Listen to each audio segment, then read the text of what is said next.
Hello, bali magandang araw. So may tanggap tayong dalawang welding machine ngayon, no? Brand. Yan, Apollo MMA 200. So dalawa to. Yan yung isa. Ito yung isa. So yung isa naman, nayupi na yung dito, yung holder, pinaka bracket. Tapos bali na rin yung ano natin, no? Yung plastic support. Mahirap hanapan yan. Tsaka tingnan natin dito kung yung board hindi ba na wala bang biyak yung board, kasi parang matindi yung pagkano eh. Ewan ko lang kung paano hinagis siguro o ano ba, o nadaganan. So di bali, napakalaking challenge nito So ibabalik natin to sa sa anyo niya Yan ang mga gamit nakaganyan na lang, wala na mga terminal terminal socket connector, pati rin yung dito wala na rin, tanggal na rin, tapos ang dumi yan, nalinis ko ng konti yan. So ito yung isa, yan napakarumi ng board. Kaya yung mga ganitong gawa, minsan yung mga kasamahan natin nahihirapan. Kasi nga hindi nila alam paano ibalik sa dati yung yung mga ganitong klase ng welding. Sayang kasi ang mamahal ng ganitong welding. At saka yung performance nito, wala ka na ring masabi kasi okay to. Tapos ito na yung gawa Yan. Hindi man lang maibalik sa dati kung kung pinagawa na siguro to, hindi pa. Kung tayo talagang bugbog na bugbog yung welding, pero ibabalik natin sa dati yan. Tsaka ito yung niya, mga itsura ng cover. So nag-usap na kami ng kausap ko na kung pwede pinturahan na lang din to. Yan, pinturahan din naman natin yan. Babalik natin sa yan. Pero hindi yung sa talagang kung yung itsura niya, kung yung bago ibabalik natin ang lang. Siguro nasa mga 70 to 80% yung itsura nito. So antabayanan nyo na lang yung paggawa natin dito. So linisin ko muna to, tapos lagay natin dun sa workbench natin sa loob.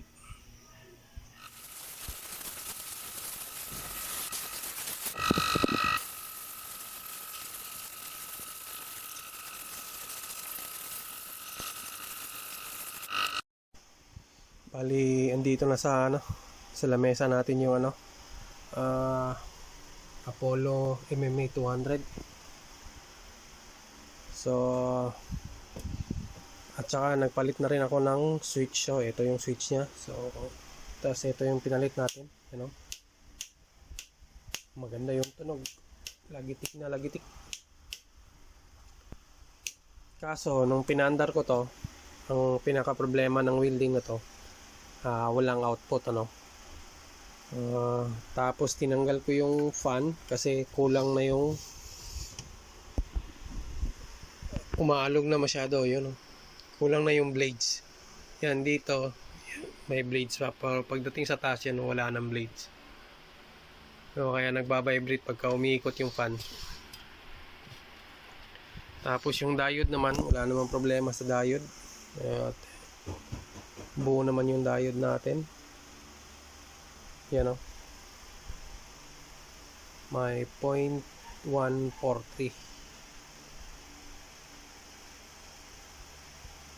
Yan. So buo yung diode natin. Ang pinaka problema lang dito, walang output So try natin paanda rin para makita nyo may power naman.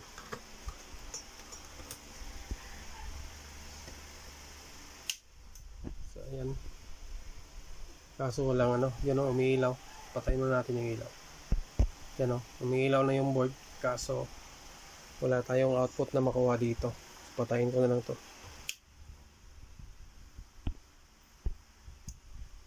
Yan, pumitik na rin yung relay.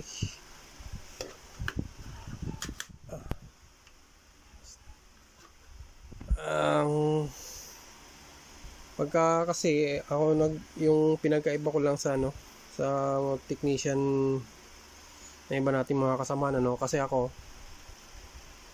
nagsisimula tayo sa pinaka basic talaga, pero sa troubleshoot basic talaga tayo nagsisimula pero ito nag power naman, so di-disregard na natin yung power supply section. Ito di-disregard na natin, tapos dito tayo mag-concentrate siguro mamaya dito sa PWM board. Tanggalin natin to, tsaka bago natin tanggalin yung buong IGBT kasi nga may mga iba kasing gumagawa na pagka dito natapos na ma-check dito, tapos hindi man lang tatanggalin yung mga IGBT, hindi man lang i-check yung signal o hindi man lang i-check yung sa analog tester yung voltahe dito. Pagka na okay na dito, salpak na lang kagad sa board not knowing na hindi mo na ibalik yung tamang frequency nito so baliwala rin din yung gawa mo kung hindi mo maibabalik sa tama yung frequency ng welding nito. Andar nga lang, kaso pabalik-balik yung welding sa'yo. At saka yung customer naman parang nagkakaroon ng duda na bakit bumabalik yung gawa mo. Kaya tayo, pagka naggawa tayo, talagang tinitingnan natin, babalik natin sa madali lang namang makita kung ilan ang frequency talaga nito kahit na wala kayong diagram. Pagka buo yung pagka may lang kayo, may oscilloscope lang kayo, pag tester niyo ng pag tester niyo dito banda, malalaman niyo kung saan yung frequency at anong resistor yung frequency nito Tsaka yung diagram nito, meron din tayong diagram nito, pakita ko lang muna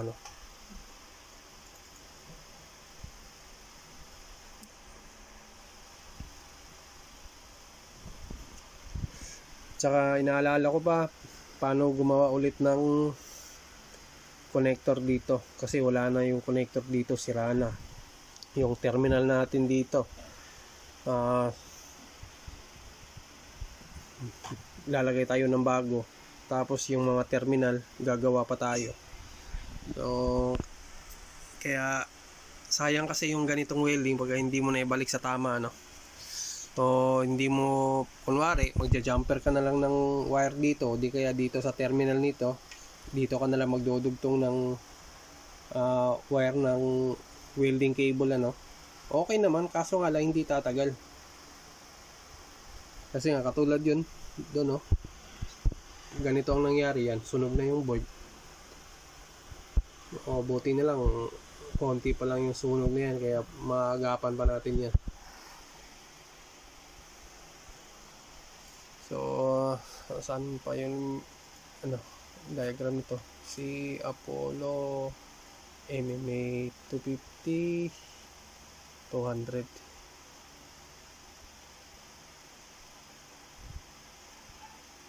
pa. Ayan, ito. So bali ito yung ni Apollo. Yan. Yan na natin yung bali ito yan. So laking tulong nito kasi may babalik natin sa tamang sa tamang frequency. Pero pagka na kasi kayo sa welding gumagawa, malalaman nyo kung yung mga frequency ng welding. Sa tingin nyo pa lang ng resistor na yon kung ilang kilohertz nang ilalabas ng welding. Mostly nandito yon, nandito lang yung frequency So sa mga ganitong klase ng welding, pagka kunwari ito yung dalawang klase isang IGBT at saka isang MOSFET. So ito, 6-6 MOSFET to. Ang frequency nito is more or less naglalaro sa 95 kHz to 145 kHz sa mga ganitong klase ng welding. Yung IGBT naman minsan nasa 33 to 45 kHz lang ang kaya ng ano nun. Kaya malaking pinagkaiba nila.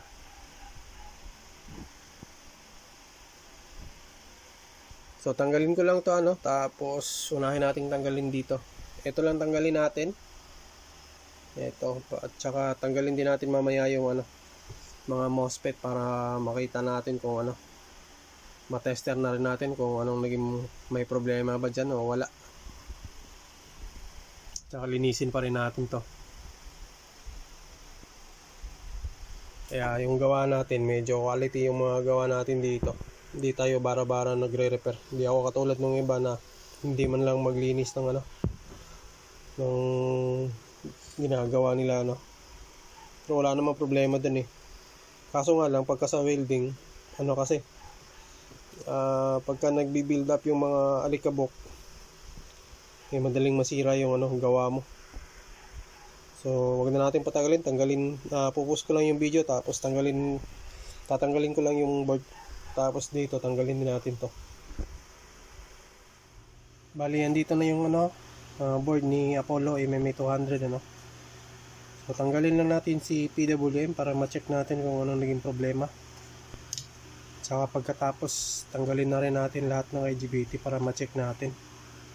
Tsaka malinis na rin natin yung board. Hindi ba masyadong linis yan Bali compressor lang pinagtanggal natin ng mga alikabok nito. So ito na yun.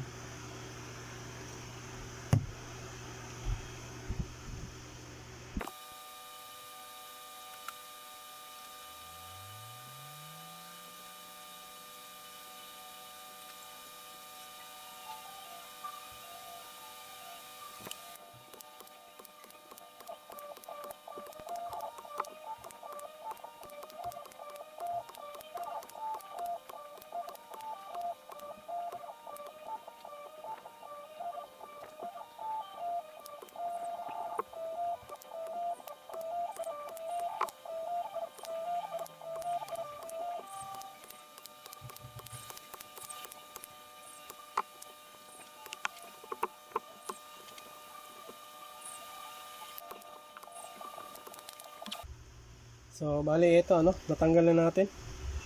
Tapos nilinis ko na rin to. O bali tabi muna natin to. Saka na natin linisin yan na maigi pagkatapos dito. Kasi dito tayo magtitingin ba't walang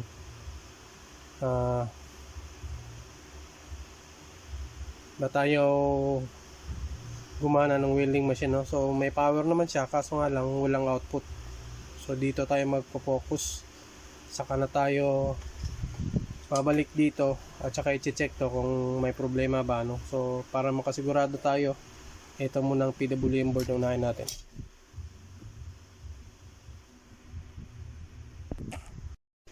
So bali tingnan lang natin dito baka may makita tayo dito.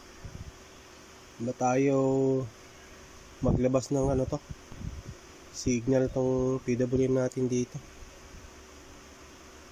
Sa tingin ko ito naging problema. Yan. Nakita nyo yung resistor na yan. Yan parang may sunog. Tingnan lang natin, testerin lang natin.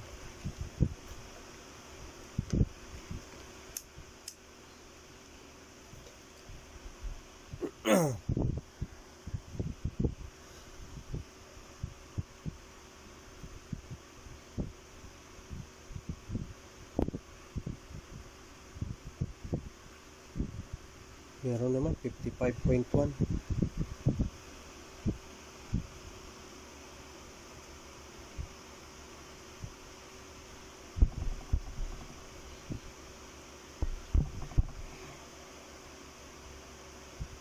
Yan reading 55.2.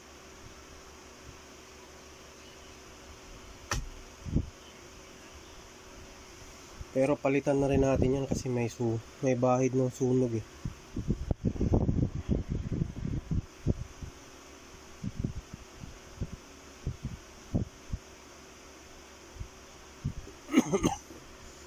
Baka siguro pag nag-power na, baka nag-iiba resistance yan. Kaya palitan na lang natin.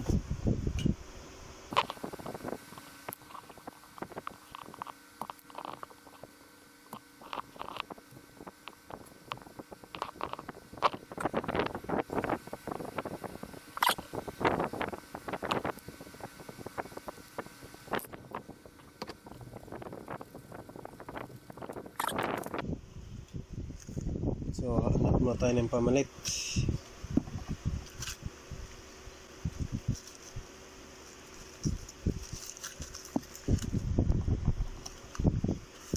Tingin na muna ako dito, no?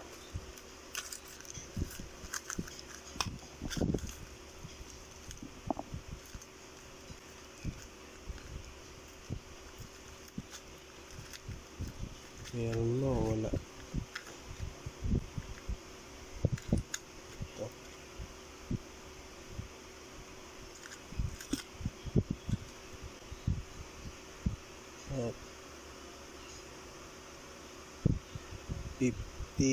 56 ohms, pwede na. Hanap tayo. So nakalagay sa diagram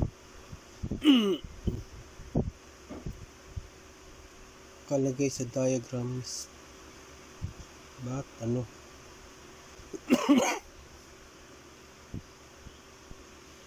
15 nung nakalagay dun, tapos dito 56.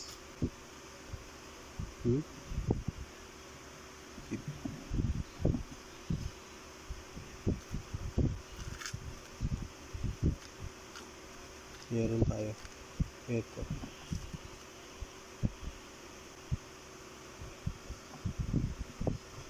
₱51 ohms. Ito 56. So ito na palit natin.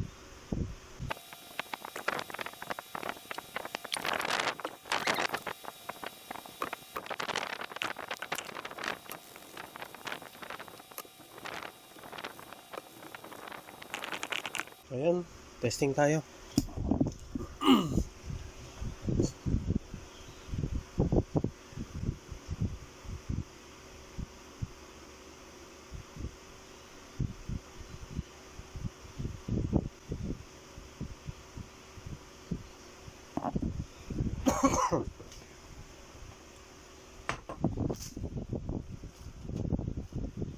Scoop.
Okay, yung supply natin.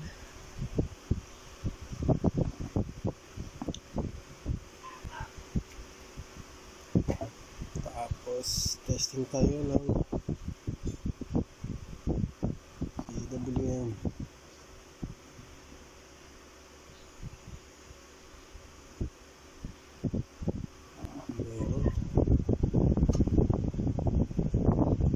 Tsaka frequency.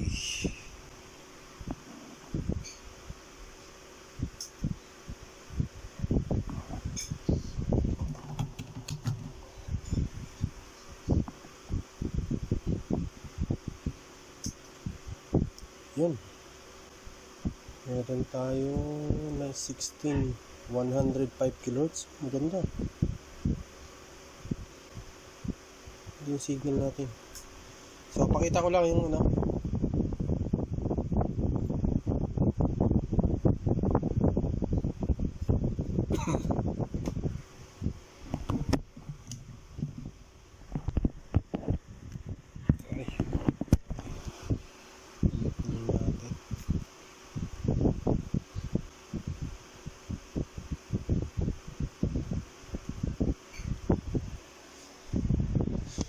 Ayan. So, tingin tayo dito sa scope.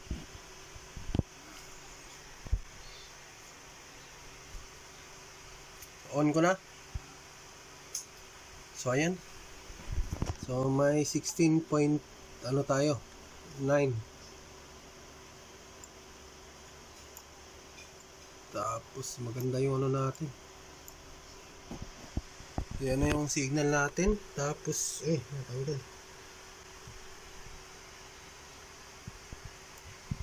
Wait lang.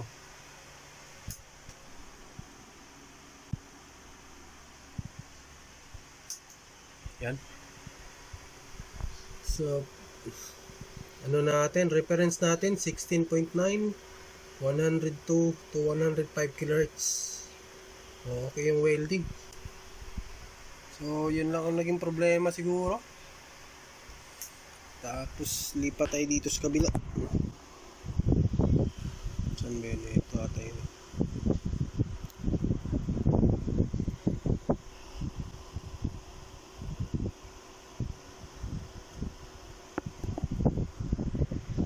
Yan ata yun. So, on ulit natin. Naglolo ko.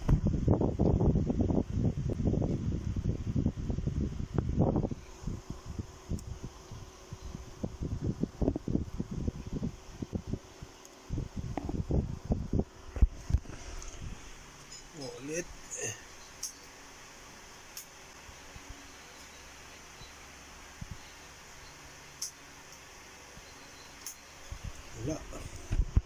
Wala yung kabila.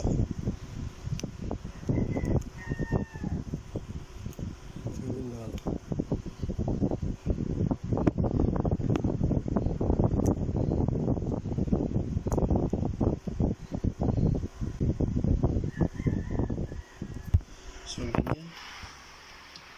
On ulit natin. Ay, ganun na.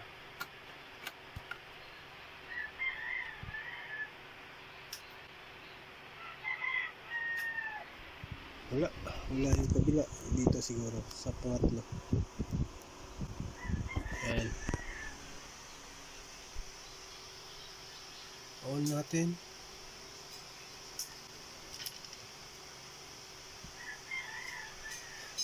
Ayan siya signal.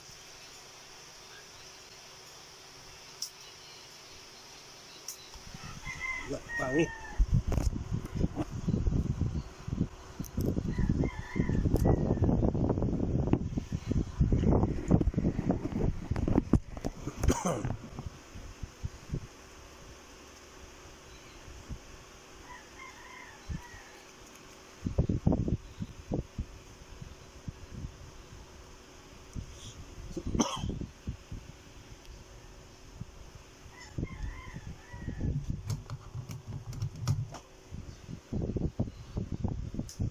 Ayun.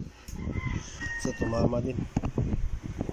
Sirain na yata yung mga prad ko dito ng ano, oscilloscope. So, ayan. Naglagay tayo dyan. So, tingin tayo dito. So, ayan. So, dito naman, reference 16.5, 102 to 105 kHz. Yan. So, dun sa kabila, 16.9. Dito, 16.5. So, bali okay na yung ano natin, PWM natin. So, kailangan na lang natin linisin yung board. Tapos, kabit natin ulit to. Tapos, mag-testing tayo dun sa MOSFET na kung may signal tayo dun. So, it means okay na yung welding. So, So post ko lang yung video kasi yung board na yung natin. So bali ito na yung board. So kailangan muna nating linisin to kasi yung pinagtanggalan natin dito daming dumi. Tsaka linisin muna natin bago natin to So hindi ko na papakita paano linisin to.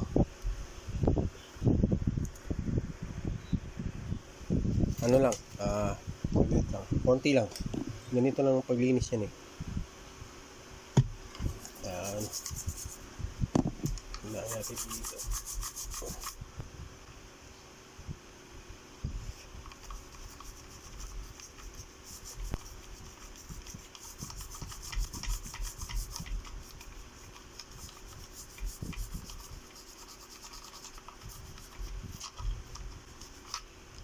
So post ko lang yung video linisin ko lang to para di masyadong haba yung video natin. Bali tapos na nating malinis yung board So ayan, malinis na yan. Pinagtatanggal natin yung mga pyesa dito para matanggal yung mga dumi na kumapit dito sa loob pati dito. Pati yung saan na ba yan? Pati ito. Yan, pati ito. Tinanggal din natin yan para malinis. So malinis na yung board, pati likod. Yan, sobrang linis na yan. Kaya naman natin tinanggal to kasi hindi tayo hindi tayo mawawala sa pagkakabit mamaya kahit natanggalin natin yan, hindi tayo nag-aalala na hindi natin maibalik sa tama yung mga piyesa kasi may diagram tayo nito. Pakita ko lang muna yung diagram. Apollo 200 back kamo, 200 nga.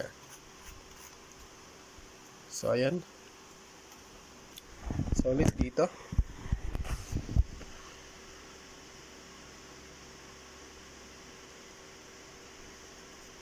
sa balian.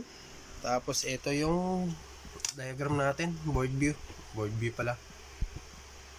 Yan. So, balian yan.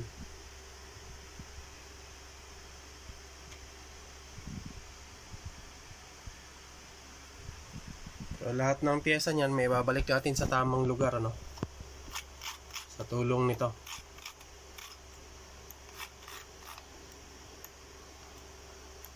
Yan. Balik lang natin itong mga pyesa na pinagtatanggal natin.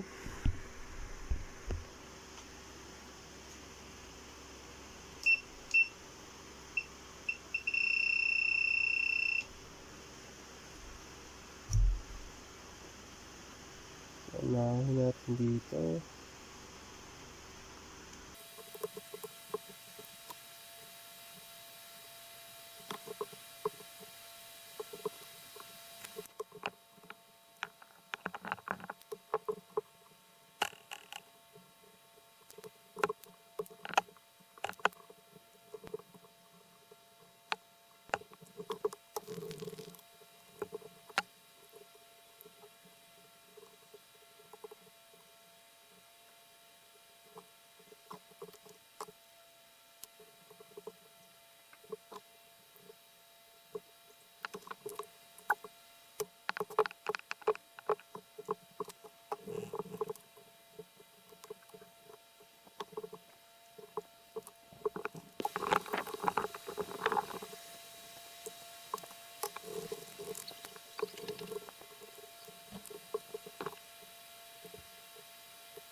So, bali tapos na natin may lagay yung mga piyesa, no? Maliban dito sa power supply transformer natin. Hindi pa natin ikakabit kasi nga magte-testing tayo dito na maglagay ng supply.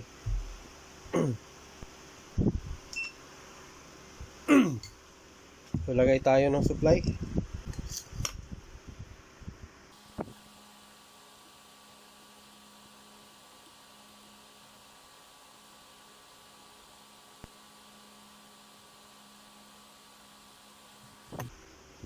So, ayan. Tapos, tanggalin natin dito. Tanggalin natin yung wire papuntang distributor transformer natin. Yung dalawa. Ayan. So, ito.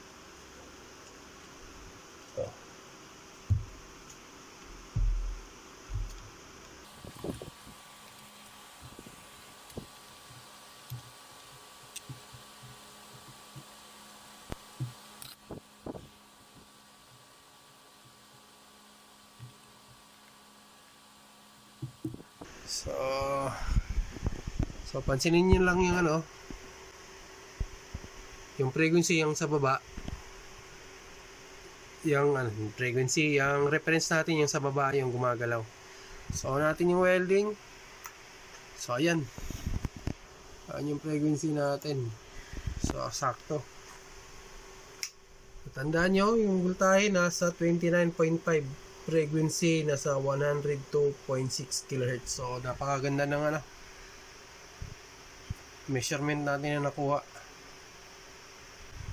O bali okay na yan. Sira lang pala yung ano natin. Kailangan ko nang bumili ng bagong ano, oscilloscope na rod.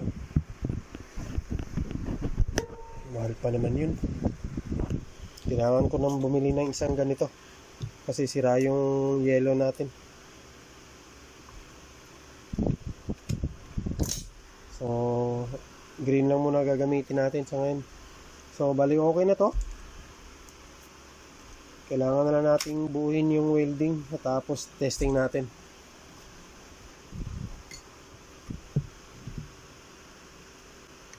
Kasi pagka ganun ang nasukat nyo, yung una nating testing na 1 volt lang, hindi pa pwede yan. Hindi mag-oscillate yung welding natin kasi napakahina ng voltahe na nilalabas. So, sa case natin, buti na lang yung oscilloscope lang yung wire ang nag-malfunction. Kaya di tayo makakuha ng saktong ano, measurement. Kaya ginamit natin yung channel 2 natin. So, bali okay na. So, balik lang natin yung ano dito.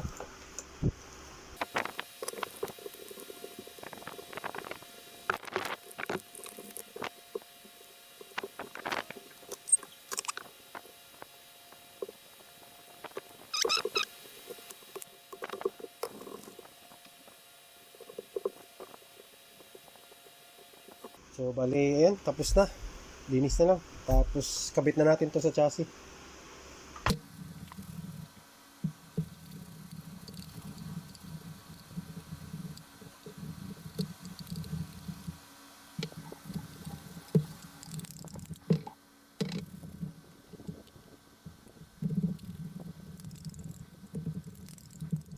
Bali, eto na yung ano natin gawa, no?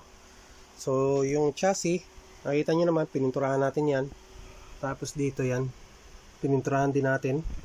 Tapos naglagay na tayo ng terminal connector, ano. Tapos gumawa tayo nito. Yan, nakikita nyo, gumawa tayo niyan. Para hindi masira, muntik na masira yung board dito eh. Kasi nasunog na. So kaya nagapan pa natin. Binalik natin diyan sa ano, sa dati niyang ano. So ngayon testing na lang natin to, tapos kung okay na, so pwede na siguro tayong mag-welding sa labas, ano. So testing lang muna tayo dito.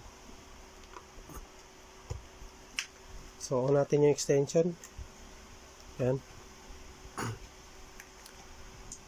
Tapos on natin yung welding. So yan, gumana na yung fan. Tapos magsuka tayo kung ilan. So may 81 volts tayo. So maganda ano, 81 volts, naka 0 pa yan, 81. So bali patayin lang natin to, testing natin i-welding sa labas to kung anong performance ito, ano, kung wala na ba naging problema, kung yung arc ba makokontrol ba natin o hindi. So saka natin malalaman mamaya ano. So pupush ko lang yung video tapos punta na tayo sa labas. So bali andito na sa labas ano. So magta-try na tayo ngayong ano, mag-welding. So ayan. Tapos dito, yan. So on muna natin yung welding. So nakaset siya sa dyan muna. Siguro nasa 75 ampere.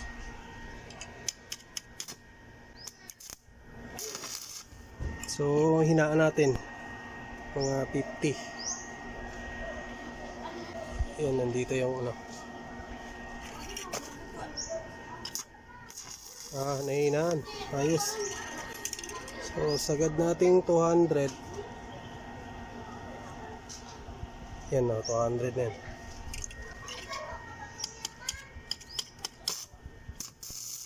So ayos.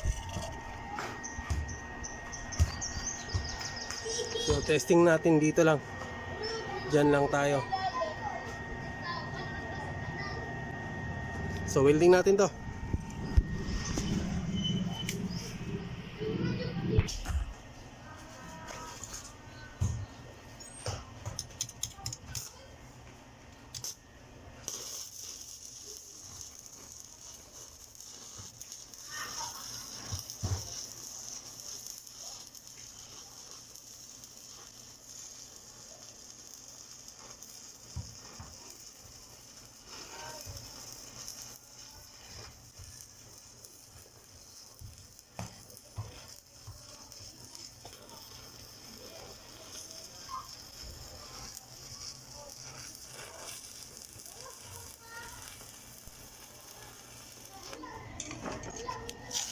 Bali, balik tayo dito sa loob, ano? So, ito na yung ano natin. Nabuo na natin. Nilagay na natin yung takip, ano? Yung cover. So, ayan. So, parang bago yung unit. Kakaroon tayo ng comparison dito. Sa welding na to, ano? So, okay naman yung welding. Nakapag-weld naman ng below 50 amperes. Tsaka, tinodo natin 200.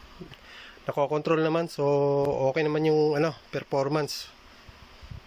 So thanks God, ano, maraming salamat Lord. So siguro hanggang dito na lang siguro yung video. Kasi may pangalawa pa to ganito din ng ano. So gagawin ko pa 'yon. Kasi dalawang unit tong dumating dito, ito lang muna nauna natin. So hindi ko napapahabain yung video. So sa mga naka-subscribe ni Tagumpix at saka yung sa mga lahat ng nanonood ng video, tumatangkilik sa video natin. So ako po'y taos pusong nagpapasalamat, ano. Maraming salamat po sa panunod. So kung kayong mga katanungan, so paki-comment na lang dun sa baba. So di ko na patatagalin yung video. Siguro hanggang dito na lang kasi may isa pa akong gagawin ito bago natin maibigay kay customer. So hanggang sa muli. Model pala nito. Yan, Apollo MMA 200. So yung pangalan dito wala na tayo, di na natin may balik yun. So yan lang. So hanggang dito na lang. Maraming salamat, ano.